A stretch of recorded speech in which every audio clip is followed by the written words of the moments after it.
प्यारे दोस्तों, स्टडी का खजाना यूट्यूब चैनल में आपका हार्दिक स्वागत है। आज की इस वीडियो में हम गणित के जवाहर नवोदय विद्यालय के प्रश्न को हल करेंगे, परंतु उस प्रश्न को हल करने से पहले हम उसका कॉन्सेप्ट समझेंगे। और एक बार हमें कॉन्सेप्ट पता लग गया, फिर हम नवोदय का जो पिछले साल का प्रश्न है वो हल करेंगे।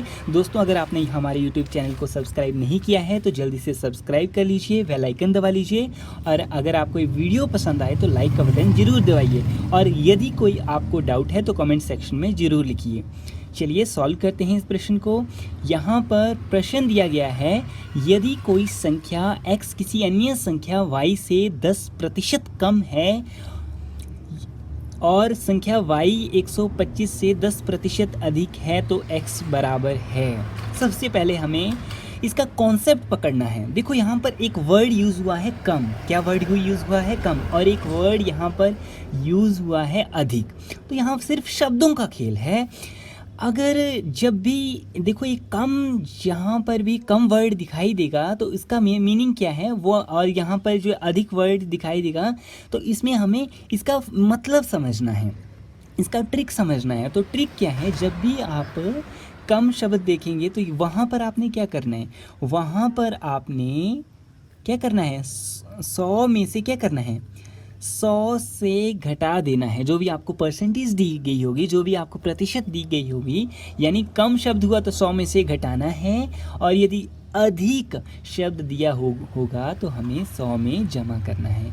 तो ये ट्रिक है। अब ये ट्रिक का हम अप्लाई करेंगे इस प्रश्न में तो आपको ज़्यादा अच्छी तरह से पता लग जाएगा। सिर्फ याद रखना है कि कम है तो 100 में से घटाना है और अधिक है तो 100 में जमा करना है। एक छोटा सा फंडामेंटल है, बट ये परसेंटेज के क्वेश्चन को हल करेगा।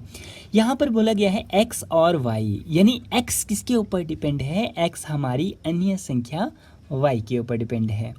और x जो है अन्य संख्या y से 10% कम है। यहाँ पे देख लीजिए, यहाँ पे सिर्फ एक देखिए, x जो है, x वो किसके ऊपर डिपेंड कर रहा है? वो डिपेंड कर रहा है y के ऊपर। और y जो है किसके ऊपर डिपेंड कर रहा है? y हमें बोला गया है, y जो है 125 से 10% अधिक है, यानी y किसी के ऊपर डिपेंड नहीं कर रहा है। तो सबसे पहले हम क्या करेंगे, यहाँ पर इस प्रश्न को देखेंगे। हम यहाँ पर बोलेंगे कि y जो है 125 से 10% अधिक है।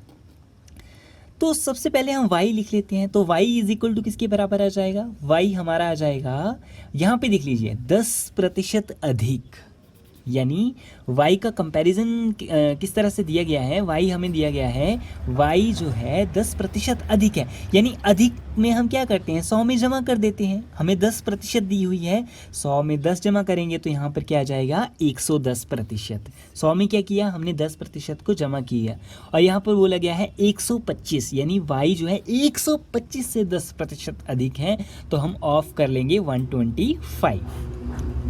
यहाँ पे सिर्फ हाँ, इसको सॉल्व करेंगे। प्रतिशत का मतलब होता है डिवाइड बाय 100, 110/100 ऑफ यानी मल्टीप्लाई 125। यहाँ पर हम करेंगे, यहाँ पर पहाड़ा पढ़ेंगे 25 का। सो 25, 25 पंजे 125 और 25 चौके 100।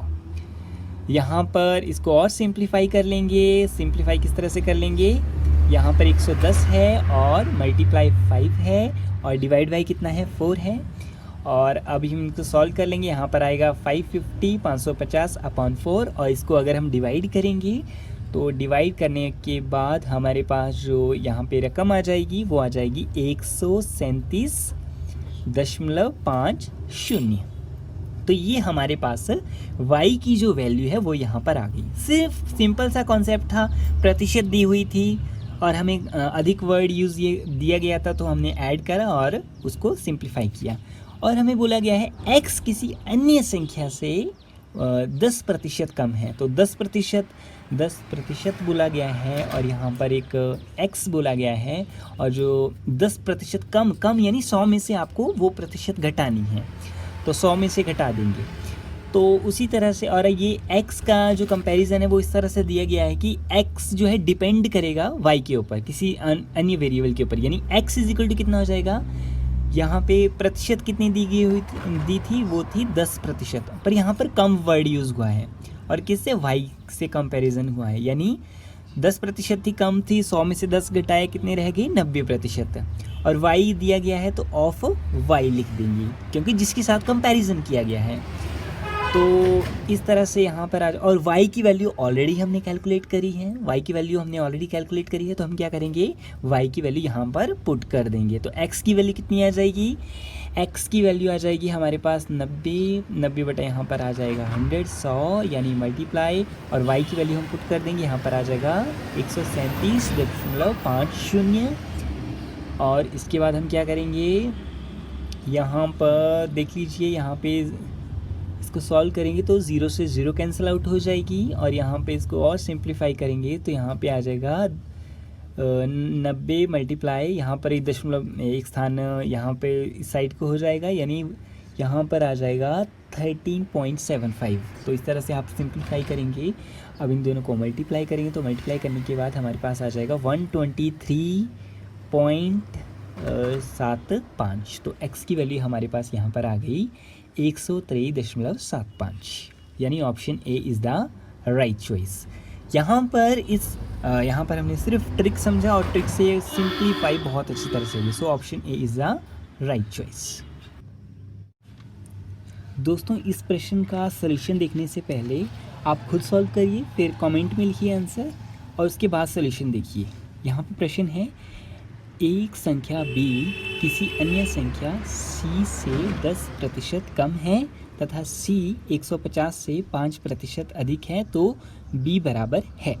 यहाँ पे कॉन्सेप्ट ऑलरेडी हमने पढ़ा है, b जो है c के ऊपर डिपेंड कर रहा है, यानी b और c का एक तरह से कंपैरिजन दिया किया है, और यहाँ पे c जो है किसी के ऊपर डिपेंड नहीं है, वो एक यहाँ पर एक सिचुएशन दी गई है। तो यहाँ पर हम क्या करेंगे, यहाँ पे फर्स्टली यहाँ पे वही वर्ड यूज़ हो रहा है कि कम और अधिक, वही कॉन्सेप्ट हम यूज़ करेंगे। यहाँ पर हमें b का कंपैरिजन c के साथ दिया गया है, यानी b जो है c से 10% कम है, और जब भी कम आता है तो हम क्या करते हैं, कम आता है तो 100 में से घटा देते हैं जो भी हमें प्रतिशत दी गई होती है। यहाँ पे कम वर्ड यूज़ हुआ है और यहाँ पे प्रतिशत कितनी दी गई है, प्रतिशत यहाँ पे 10 दी गई है, तो हम क्या करेंगे, 100 में से 10 घटा देंगे, यहाँ पे आ जाएगा 90%। और कंपैरिजन किसके साथ दिया गया है, कंपैरिजन सी के साथ दिया गया है, जिसके साथ कंपैरिजन दिया गया है तो ऑफ सी कर दो, ये इक्वेशन बन गई। तो यहाँ पे बहुत इजी हो जाता है। अभी यहाँ पर क्या दिया गया है, और यहाँ पर एक और सिचुएशन दी गई है। यहाँ पे बोला गया है कि जो सी जो है 150 से 5% अधिक है, यानी सी किसी के ऊपर डिपेंड नहीं है, पर यहाँ पर सी जो बेसिकली दिया गया है, यहाँ पे 5% दिया गया है और 150 से कंपैरिजन किया गया है, तो बेसिकली क्या हुआ है, 5% और अधिक। तो बेसिकली 5% कितनी दी गई है, 5, और अधिक वर्ड यूज़ हुआ है, यानी 100 में 5 ऐड करेंगे, यहाँ पे आ जाएगा 105, और कंपैरिजन किसके साथ दिया गया है, 150 के साथ, यानी ऑफ 150,